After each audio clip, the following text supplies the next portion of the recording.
Mabuhay lungsod ng Batangas!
Mabuhay lungsod ng Batangas!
Palakat Streamline.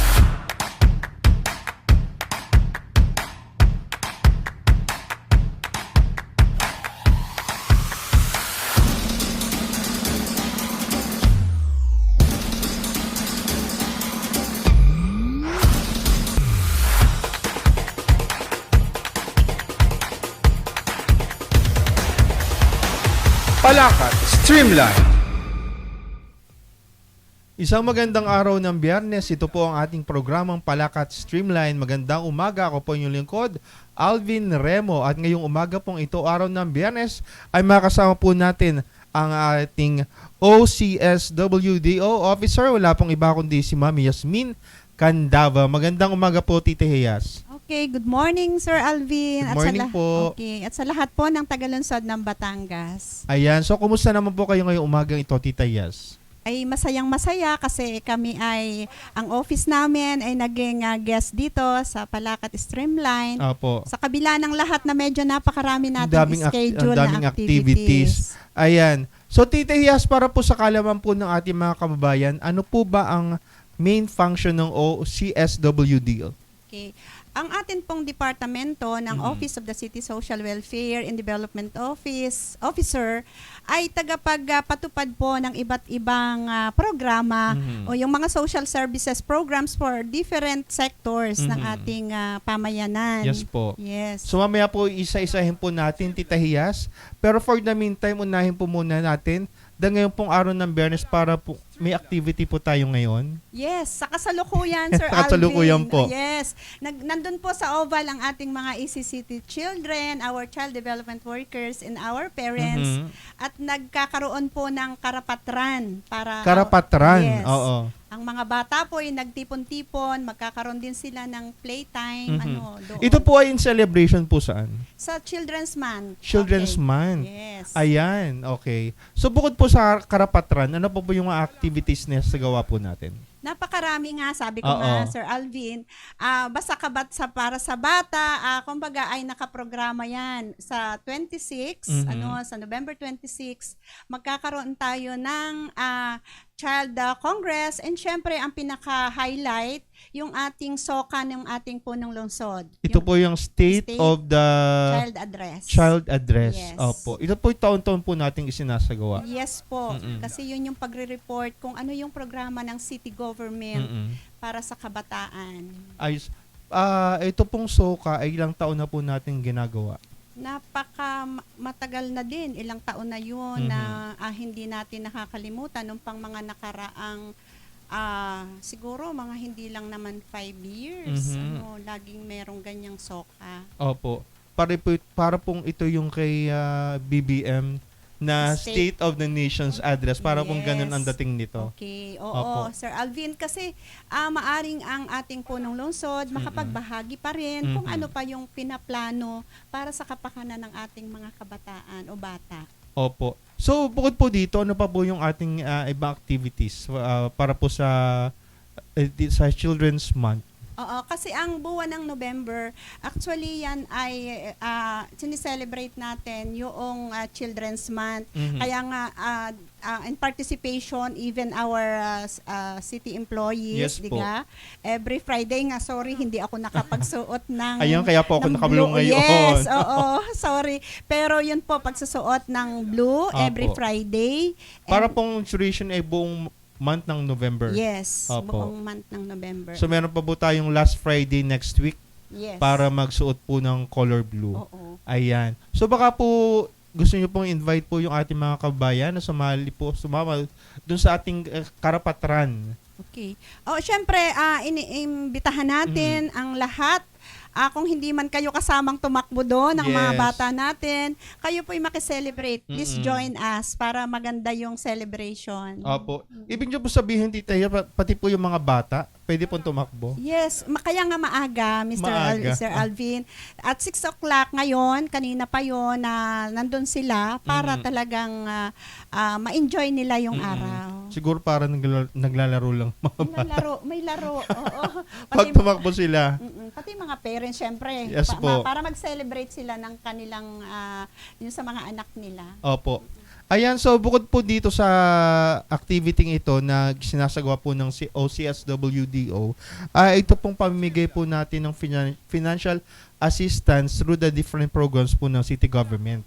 So, alin po yung hinahawakan po nating financial assistance program? Okay, yung sinasabi natin na AICS or AICS, Aid to opo. Individual in Crisis Situation. Yun po ay pag-provide ng medical assistance, ng Opo. burial assistance, transportation assistance and everything. At yun ay naka-include po doon yung financial assistance nga natin. Yes po. And of course, yung ating mga OFW, ano po, na medyo yung repatriated, binibigyan din po natin. And of course, our PDLs o yung person Deprived of liberty. yes, oo. Tinitingnan, ina-assess po namin para ma-provide po natin ng financial assistance. Opo. Bukod po sa financial assistance, parang tayo po ay nagka-assist din para magkaroon ng trabaho. Tama po ba? Yes, may referrals po kami. Referrals, yes, opo. para sa job placement at in coordination also with PESO. Oo, kung ano yung mga opportunities and even our PWDs po. Yes po. Oo, ina-assess natin and we refer also PWDs for job placement. Opo. So, ma'am, bukod po dito sa ating financial activity, paano po nagiging qualified ang isang kababayan po natin para mabigyan po ng mga ganitong assistance? So, ang priority natin talaga dyan, yung nagkakaroon ng medical management, Opo. ano po, yung na-hospitalize, yung na-confine sa hospital, yung mga maintenance, Yes at po. saka yung may mga procedure na Opo. gagawin na medyo expensive naman nga ngayon. Yun po ay in addition dun sa ating health card, ano po, yung ating sa city. Kaya ang office ng City Social Welfare ay may ganun pa rin programa kasi kailangan pa rin nating masuportahan yung kailangan ng ating mga constituents. Opo. Ma'am, iba pa po yung mga social pension Aya. and other assistance. Ano po ito? Ang sa social pension po for elderly, For senior senior citizen. citizens. Opo. Yan po ay yung pagbibigay ng cash subsidy Mm-mm. for our indigent senior citizens. Maaring basta 60 years old and above, pwede namang mag-apply o mag-file Opo. ng application. Kahit po local. Local pong application. Meron po kasi tayong national, under ng national and local fund. Yes po. Yes. Tuwing kailan po tayo may social pension? Ang payout po ng ating social pension every quarter. Quarterly po. Yes, quarterly yun. Na they are receiving, our senior citizen ay nakakatanggap po ng 1,000 per month. So, a total of 3,000 3,000. per quarter. So pwede po bang kumuha ng pension ng mga senior citizen? If ever po na hindi na nila kayang pumunta, pwede pong may authorization, pwede pong may substitute. Yes, Opo. authorized representative. Mhm. Kaya nga ang tinitingnan din po namin kung sino talaga yung authorized Yes, representatives. opo. Kasi may mga pagkakataon na within the family of the senior citizen Mm-mm. ay nagkakaroon ng mga issues. Opo. Kaya partly ina-assess din po natin yung mga authorized representatives nila. Mhm. Opo. Since pinag-uusapan na po natin, Tita Hias, yung mga senior citizen, ang national po, meron pong para po doon sa mga nakaka 100 years. Ano pong tawag sa kanila? Ay, sa yun yung centenarian. Na sila po ay nakakatanggap ng 100,000. Pag 100 years old. Pag 100 years opo. old. Para pong buko dito, meron din po ipinamimigay ang ating local government. Yes, ang ating city government, nagsimula po yan sa medyo maliit lang yung itinatapat. Yes po. Pero ngayon, 50,000, basta 100 Ah. years old, ang binibigay ng city government. So sa madalit salita po, ang nakukuha po ng isang senior citizen is 150. Yes, Tama po ba? Pag 100 years Pag 100 years yes, old. Opo. Dapat po ba 100 years old or meron pong age na qualified na rin pong bigyan? Iba pa po yung octogenarians at saka yung Yes nonagenarians. po. Ano po Pag yun? itong centenarian and centenaries po natin, pag 100 years old talaga, nag-birthday ka, naka-reach ka ng 100 years, Mhm. so yun ang 100,000 from the DSWD and 50,000 from the city government. Pag 90 years old lang po kung sakali. Okay, pag 90 years old, ang National Commission for the Senior Citizen, Yes po. yan po yung binibigay nila na 10,000. Opo. This meron na. Meron. Pero tuwing kailan po? Tuwing 90? Isang beses lang po. Halimbawa yun. po, pag mga 92 po nag-avail, Ay, hindi po. dapat Ano po eksaktong 90. 90. Yun ay 80, 85, 90, 95. Paano po pag 95? Ay, di gayon din po. 10,000. 10,000 pa rin Opo. hanggat hindi nakakaabot ng 100. Hanggang sa makaabot ng 100, edi 100,000. Yung mga nona-Nigerian, Nonagenarians, 80 years old. 90, 95. Yun ang nonagenarians. Yung octo po, Octo, yung 80, 85. ito po ay 10,000 din. 10,000. Ah. Pare-pareho po sila. Pare-pareho, pero 10,000 from the national. Then sa LGU po, magkano po? Basta ang national po ang nag-i-implement pa so far niyan. Ang Oo. atin lang doon sa mga centenarian and centenaries. Yung 50K. Opo. At tapos kung ikaw ay naka 101 years old, so sa birthday mo, mabibigyan ka yung senior citizen natin ng 30,000. Mhm. Yun. From the LGU po. From the LGU. Pero meron pa po, may national pa funding pa po ito.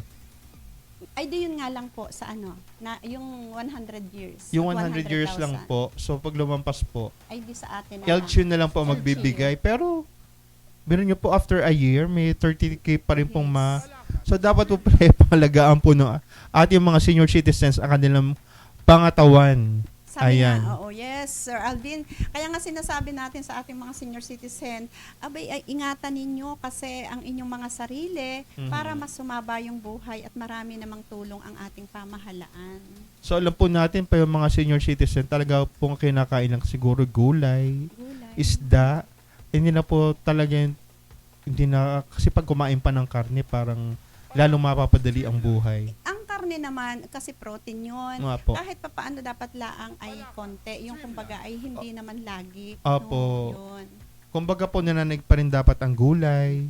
Kaya Ang nga isda. ang ginagawa natin, meron tayong sessions yung about nutrition Yes ng po. ating mga senior citizens para at least ay mapangalagaan talaga yung health, yung kalusugan ng ating mga Para senior po additional information na rin po para Yes. sa kanila kung ano dapat nilang kainin. Yes. Ano yung mga Exercise. bawal exercise. Mm-mm. Maglakad-lakad kung kaya Maglakad, pa. Yes. Ayun. Sumba-sumba, may mga senior citizen. Yes po, usong-uso yung mga Zumba ng mga senior. Ayan. So alam po natin pag may mga bagyo at kalamidad, ang ating pong tanggapan ng isa pa rin po sa mga aktibo at bising-busy po sa mga panahong ito. Tulad na lamang po nung nagdaang huling bagyo natin, si Uwan. Ayan. Although hindi po tayo ang center, pero medyo malaki po yung bagyo, talaga pong buong Pilipinas po yung inulan. So pwede po ba tayo mag-share kung ano po yung naging paghahanda po natin pag may mga bagyo pong tulad po nito? So, Sir Alvin, ang ating tanggapan ay Vice Chair ng Response Committee. Kaya kasama palagi, para sa paghahanda and during and even after the calamity. Kaya nitong nakaraang bagyong si Uwan, ang preparation namin, kasi kami yung naka-assign para doon sa ating camp management. Yes po. Nag-conduct po ang city government, ang council, ang CDRRC, MC, ng pre-evacuation and forced evacuation.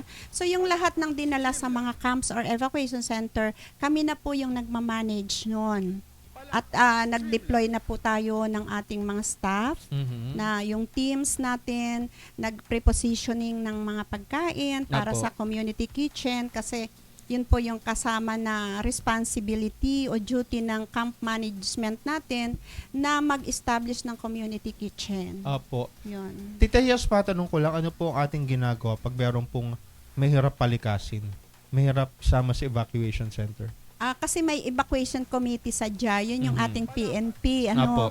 Kasi sila yung gumagawa ng paraan, sila yung may responsibility talaga na ma-pull out at ma-transfer sa safe na evacuation center ang ating Apo. mga IDPs. Opo. Pero po, ano po ang ating sinasabi usually sa kanila para po sila talagang mapayuhan natin na sumama agad? Actually, nagsisimula yan sa barangay. Ma-disseminate yung information na very risky para sa kanila, mapanganib. Ang kung hindi, tumigil pa. Yes. Kasi Lalo tigit sa mga tabi ng yung dagat, coastal barangays coastal natin, barangays, yung opo. nasa mga tabing ilog, ng mga estero. So, yun po yung madalas na atin agad na inililikas. Ayun. So, Tita Hias, ano pong may ipayo nyo sa mga kababayan natin, lalo tigit pag may kalamidad, lalo usually yung mga bagyo na nadaan po sa lungsod natin?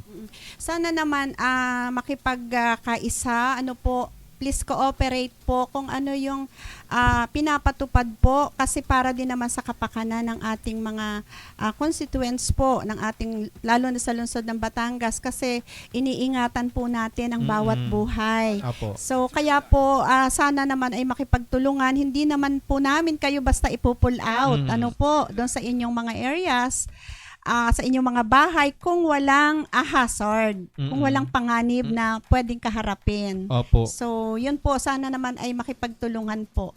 Sa yung mga available pong tents sa Coliseum, talaga po may privacy. Hindi po tulad nung dating although nagalagay pa tayo sa classroom, depende po sa availability, pero yung pong ating pong mga gamit na pinapagamit po, lalo sa Coliseum, may kanya-kanya po silang tents. Ang tents po provided po yan ng Apo. city government, pinapahiram lang yun. And Kung yung iuwi. Oo, ang amin ang Sir Alvin naman napakiusap. Opo. Ang bagyo naman hindi ura-urada. Yun ay kumbaga may announcement. May senyales. Yes. Oo. Ang akin ay mag-prepare naman kayo ng mga basic. Mga go bag. Yes. Opo. Kung may infant, yung mga bata, alam nyo, may dala kayong kumot, may dala kayong gamit ng bata mismo. Opo. At ng mga anak ninyo. And yung mga medicines nila, kung meron man. So, yung mga basic needs. Tubig. Oo, yes, kasi mga gatas nila. Kung Mga may madaling gatas kainin. kasi ang lahat hihingi ng banig, gayon. Opo. dapat, pinamigyan na po natin yung Sir Alvin before. Para po siyang Oo. nagbubuntis. Alam niyo naman kay mga anak. Dapat naka-ready na yung gagamitin niyo. Pero ganun pa man ha. Yes po. Kasi ina-identify natin sino yung mga grupo ng ating IDPs kung tawagin Mm-mm. natin. Meron yung senior citizens, Yes po. may PWD, may buntis. Mhm. So, inaalam namin kasi kahit ilang buwan na yon. So, Mm-mm. that prepared po ang management team Mhm. para yun ay i-attend if ever na kung ano yung kailangan po nila. Opo. Ayan. So usually pag October po tayo nagkakaroon ng bata makakalikasan saka yung para pong Mr. and Miss UN. So paano po natin ina-assist sa mga daycare workers, mga daycare children sa paggagawa po ng mga activities tulad nito? Okay. So, yung batang makakalikasan, yan yung pag-iipon ng mga recyclables.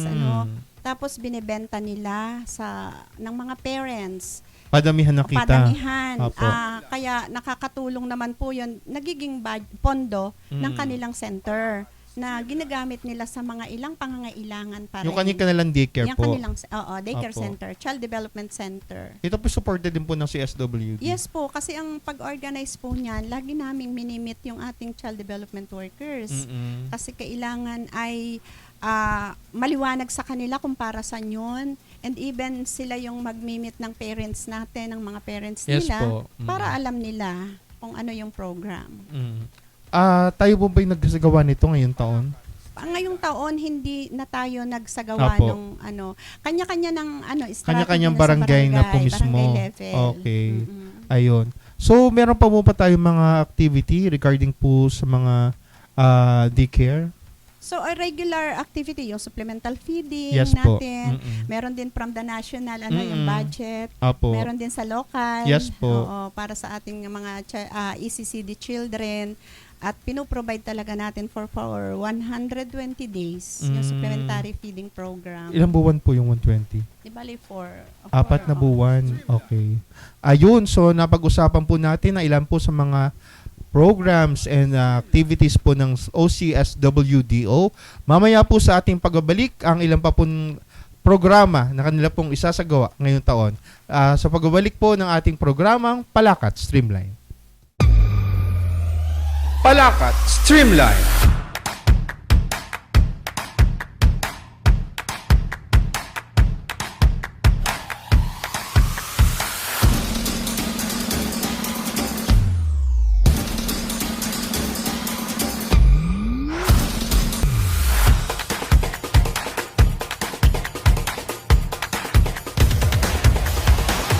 Palakat Streamline.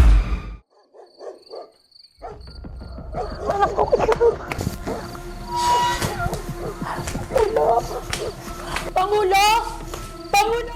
Pangulo! Tulungan niyo po kami! Pangulo! Pangulo, tulungan niyo po kami! Pangulo, tulungan niyo po kami! Oh, bakit? Ano nangyayari sa'yo? Ito po! Isang libo na pong nilalagot ang anak ko! Ay, siya, saglit muna. Upo muna. Titingnan natin ang bata. Oh, mainit nga ang bata. Upo muna. Salamat po! Hello? Maki, saglit ka't malapit ka naman dito sa bahay, may pasyente lang tayo. Kailangan lang matingnan ng bata. Sige, okay, salamat. Pangulo, magandang umaga po. Ano pong nangyari sa ating Tingnan pasyente? mo muna ang ating bata nga rin. Titingnan Taas ang lagnat. Oo, sobrang taas nga ng lagnat, ha?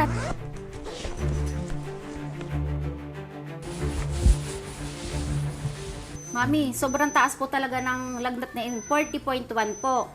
Pangulo, kailangan na po nating dalhin sa ospital ang bata. O sige, tatawag na tayo sa 24/7 EBD Health Emergency Hotline.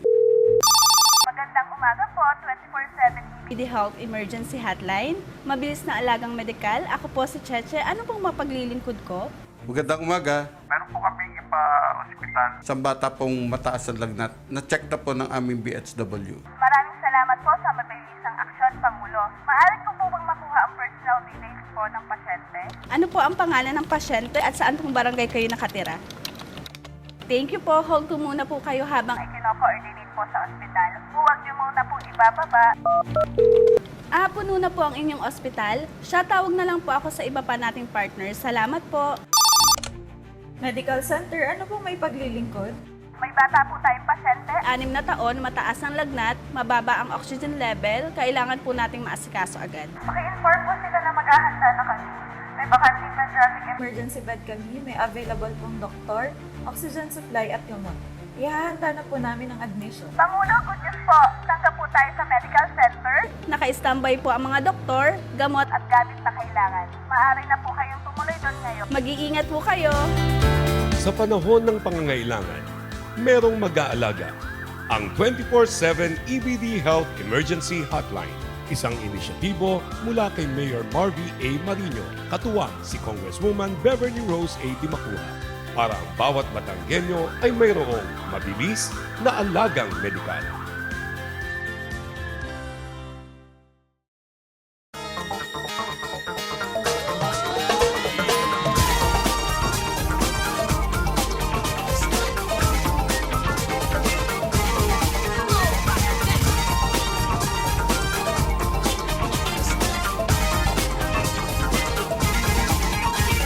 Sulong Batanggenyo para sa kaunlaran.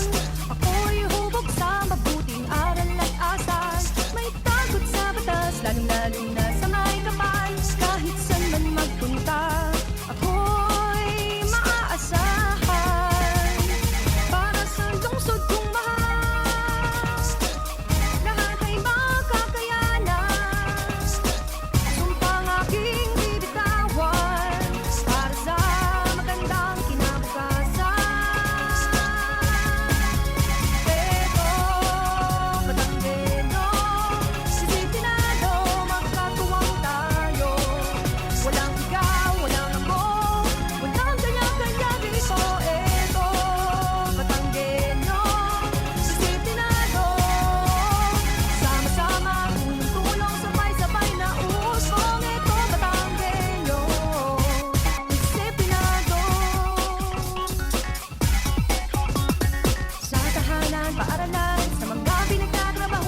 Palakat Streamline.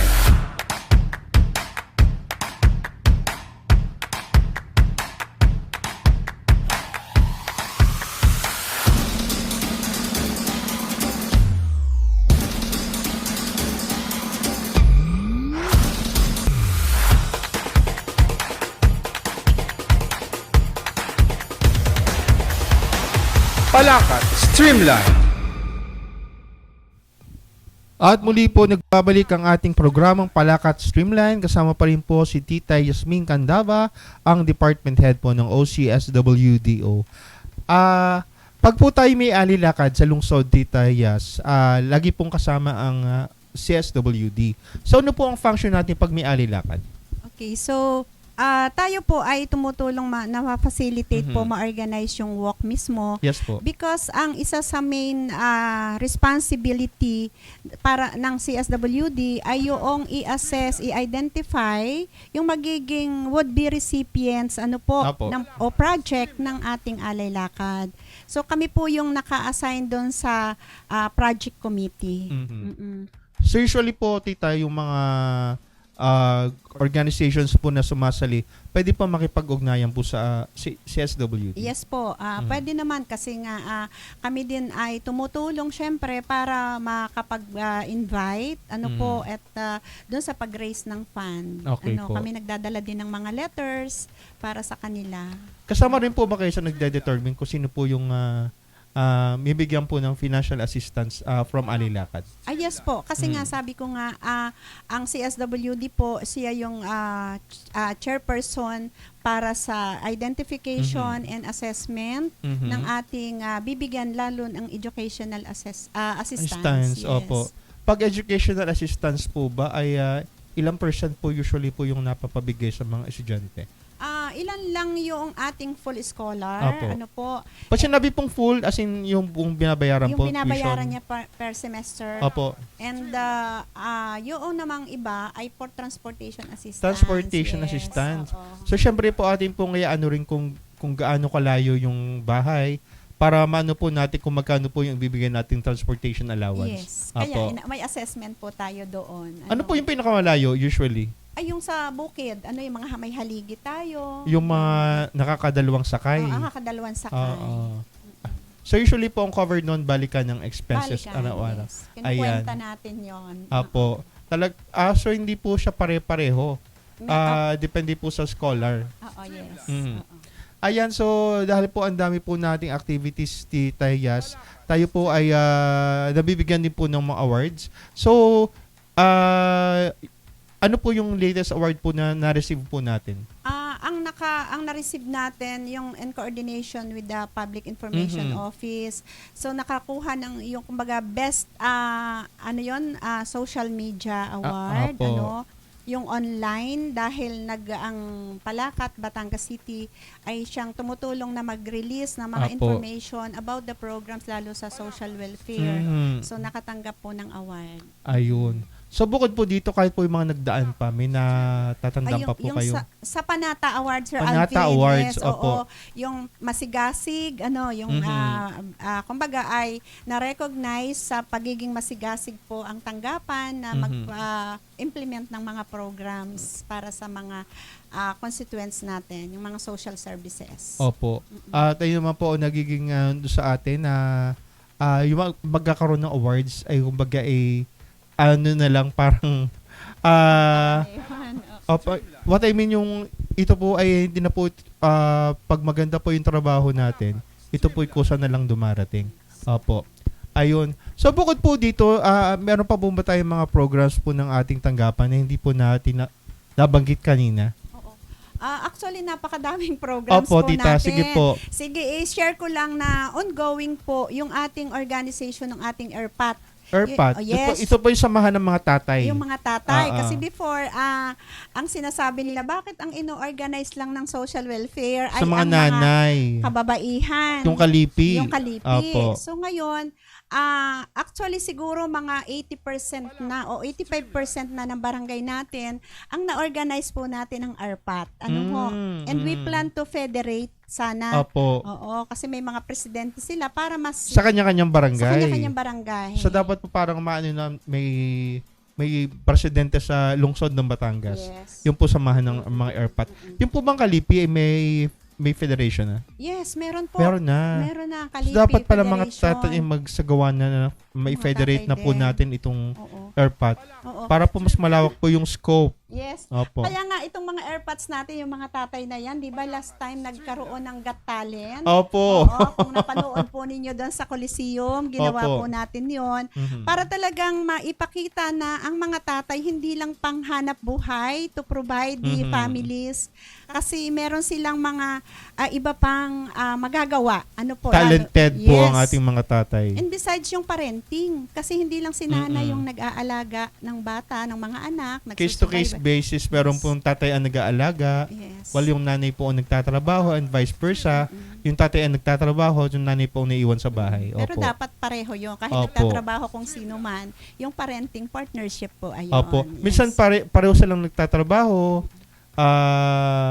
So, tuwing gabi nila makakasama yung kanilang mga anak pag-uwi nila. Opo. Pero we see to it po kung ganun yung case, Sir Alvin. Yes po. We see to it na meron tayong ma-implement o makandak na ibang activity like yung parent effectiveness service. Yes po. Na pwedeng gawin yon yung mga sessions na yon on weekends na sila ay walang work. Ano? Mhm. Para talagang maibigay natin na yung parenting hindi po pwedeng ang maging dahilan is sila parehong nagwo-work. Parehong busy. Yes, parehong busy. Kasi Opo. magkakaproblema po pagka gano'n. Usually po yung pagkakulangan po ng oras, Yes. yung pong pagmumula ng konting hindi Conflicts. pagkakaintindihan, conflicts po sa pamilya. And affected talaga doon yung mga bata. Yes mga po. anak. Opo.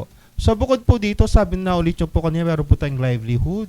Yes. Opo. Oo. Isa yun sa program ng social welfare, yung pagbibigay o mag-provide po tayo ng livelihood, yung capital, additional capital doon sa mga income generating project ng ating mga families. So paano po natin, tita, masasabi kung qualified po ang isang tao dito po sa ating livelihood program? Kasi may assessment po yun sa Assessment, RDN. Tinitingnan kung ano yung kakayahan niya, ano ba yung existing income generating project na kailangan lamang ay magdagdag ng kapital. Opo. Ano po, para naman maidire-diretso niya yung kanyang proyekto o yung kanyang small business. Ito po ba may ilang taon po usually po yung binibigay natin sa livelihood programs? Tapos pwede po ba itong i-renew? Kung na-provide na natin, hanggat maaari, sila na yung magpapalaki Papatuloy. o magpapatuloy. Oo. So that naman yung budget natin, ma-extend natin May sa tulong ibang naman sa family. iba. Yes, Oo. kasi yun po. Kaya ang monitoring natin, ginagawa doon, para hindi yung pagkabigay ay tapos na kasi hindi naman yun ibabalik. Wala naman yung pagbabalik ng binigay So na sana po puhunan. magpatuloy. Yes. At para lumago din po yung napili po nilang business. Ayun. So bukod po dito, meron po tayong ERPAT, Kalipi, Livelihood, other programs po natin sa CSWD. Okay. Ang isa pa na nagkaroon din tayo ng pagsasanay, doon Training sa ating programs. training program Opo. CAPDEV para sa ating mga BAUDESK officers. Ano po yun? BAUDESK officer, yun yung mga kumbaga officer sa barangay. Nag-identify po tayo, lalo ang ating mga barangay official, Opo. nag-identify sila ng maaring kagawad na siya yung mag-handle ng mga special cases about yung karahasan, yung yung violence against women and their children. Yung pong Bausi po ba ito? Yes. Opo. Yes. Ang alam ko po sa police, meron pong desk din ang Bausi. Yes, meron. Na meron po nakatokang babaeng Police, police. Opo. yes. Pero sa barangay level, meron Barangay din. level, meron din. Kasi Opo. hindi naman agad lahat ng cases ay takbo sa police. Kaya nga, Barangay muna. Kaya kinakapacitate natin sa barangay level so that hindi lahat agad ay nandito. Opo. Kung ano naman, meron din naman silang magagawa pa doon sa barangay level. Ayun. So other programs na po natin, Tita Hias. So far naman, ayun nga, sinasabi po natin na ang programa ng CSWD ay from womb to tomb. Tutum. Opo. Di yun, may funeral. Paano po yung mga assistance po? Pag Yes. po... Kasama yun sa AIX. Opo. Yung sa financial assistance natin. Pero ito po ay pwede pong sa CSWD or may counterpart din po tayo sa Mayor's Office? Meron AX din po yung sa ating Mayor's Office. Oo. Sila lang yung nagpo-process din. Ng Kasi papers. maraming tao doon na Opo. lumalapit talaga sa ating punong lungsod. So, hindi na para lumipat sa CSWD office. Dito ay Doon na lang. ina-attend na. Opo. And then, ang mga papel naman nun for approval ng CSWD. Ifo-forward na lang po. Forward na meron ng mga documents, yung mga requirements na na kompleto na. Ang alam ko po dati nung pandemic, nauso rin po, hindi lamang po financial assistance. Meron din po tayong earn. Yeah. Opo, yung para po sa mga Kasi magpapakremate. may cremation, Opo. Kasi noon ay talagang ang pag namatay sa Sa COVID. Dapat po ay cremation. So nagkaroon din po tayo ng earn. Yes, during that time pa ni Mayor Bebs, Opo. talagang binibigay kahit yung earn na yon. Opo. So yun naman po yung mga financial assistance naman po natin, dire-diretso lang po, Tita Hias. Oo, dire-diretso naman yun. Kaya nga ang ID, may assessment, may requirements kasi Siyempre po, kailangan hindi po naman yun. pwedeng basta na lang ibibigay kasi for audit purposes Yes din. po, tama po. Kaya we see to it naman na ma-expedite po yung processing.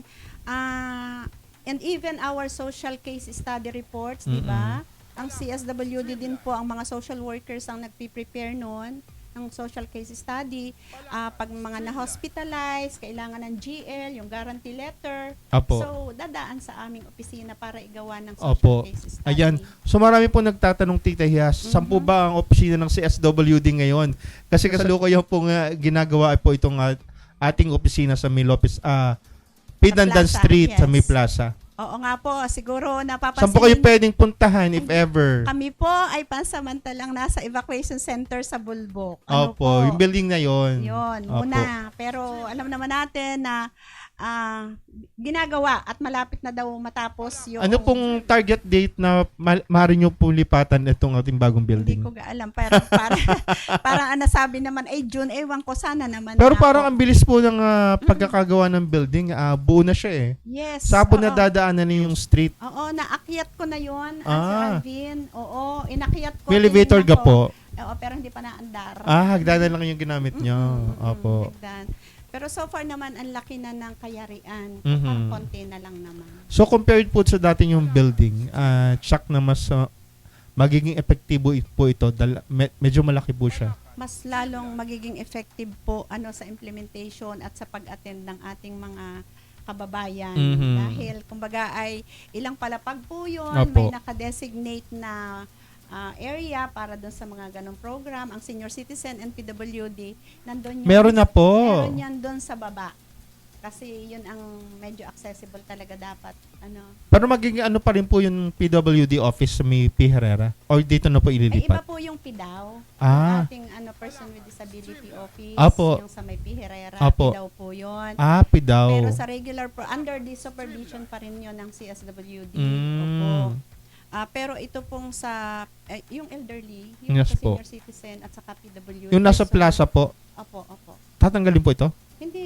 Hindi po. Parang additional offices lang po Kasi di ba nila. regular program po ng social welfare, ang Yes po. elderly program. Mhm. So, ibig sabihin lang, hindi kailangang umakyat ang mga senior citizen. Dapat sa baba talaga. Dapat sa baba. Kaya Oo meron nga. po kaming naplano na doon sila mag-o-office, yung staff natin, Opo. yung focal person para sa program. O para hindi po mahirapan na umakyat. Opo, Ayun po. gayon. So Tita, yes, po yung mga future programs po natin. Sasagawa po. Siguro by early 2026 kasi patapos na po tayo ng 2025. So ang atin naman po ay talagang dire-diretso yung implementation ng regular program po natin. At kung meron man pong mga innovations pa, yun naman ay pinagpaplanuhan pa rin. Yes po. Para ma-implement ng maayos, and we will see to it naman na yung program at mga plano po para ma-implement ay para sa talagang appropriate, Apo. and timely ay maibigay naman sa ating mga kababayan. Opo. Yun. So yun po, so Tita Hias, ano po nga magiging mensahe nyo po sa lahat po ng nanonood po sa atin? Pati na rin po yung magiging mensahe nyo sa mga kasamahan nyo po sa OCSWD. Okay. So, una po, para sa ating mga kababayan, kami po ay nagpapasalamat po talaga sa inyong mga tulong, sa inyong cooperation, lalo sa barangay level. Ano po, ang mga barangay officials natin na talagang nakikipagtulungan po para ma-implement yung different programs ng ating departamento. And for our staff, the personnel of CSWD family, ang akin po, dagdagan pa natin yung sipag. Ano po, dagdagan pa natin yung ating kagustuhan talaga, yung commitment na makapagsilbi ng buong puso para sa mga kababayan natin dito sa lungsod ng Batangas. At maraming salamat po sa lahat ng mga partners natin, para maging mas maganda pa yung mga programa ng lungsod ng Batangas. Ayun, and with that, maraming salamat po, Tita Hias, sa pagbigay niyo po ng oras sa amin ngayong umagang ito. Ayan. Okay, So good luck po sa iba't iba pong mga projects and programs po ng OCSWDO. Okay, thank you Sir Alvin, at ikaw ay aming iniimbita, kayong lahat ay aming iniimbitahan ngayon doon sa Oval. Ano ho? Opo. Opo. At syempre po sa iba pa pong mga activities natin for Children's Month. Ayun po.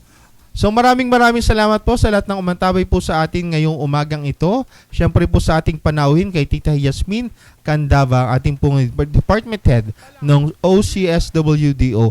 Samantalang sa susunod na Biyernes, antabayan na naman po ang mga susunod nating panauhin. Makasama po natin ang Bradkadas dito po sa ating program Palakat Streamline. Muli magandang umaga po at sabay-sabay po nating sabihin ang ating programa, at ito ang Palakat Streamline. Palakat Streamline.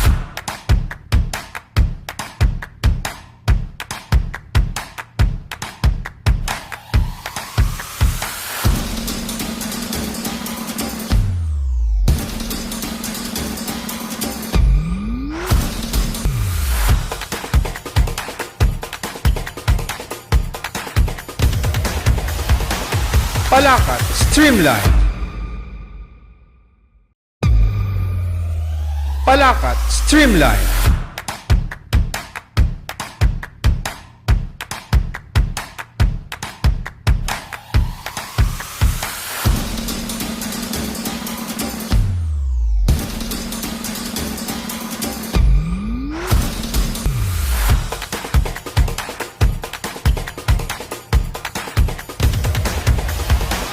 Palakat Streamline. Palakat Streamline.